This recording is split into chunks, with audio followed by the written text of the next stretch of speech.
Once upon a time, in a quiet alley at dusk, lived Whiskers, a scruffy orange tabby cat.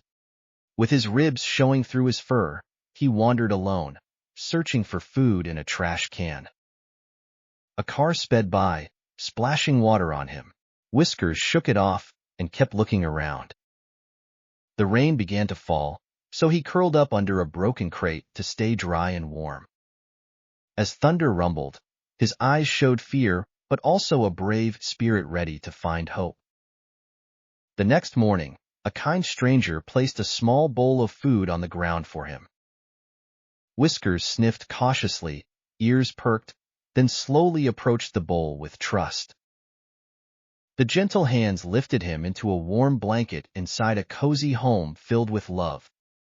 In that happy home, Whiskers found friends, playing, napping, and even chasing yarn. Together they made memories, reminding us to adopt and spread kindness to every furry friend.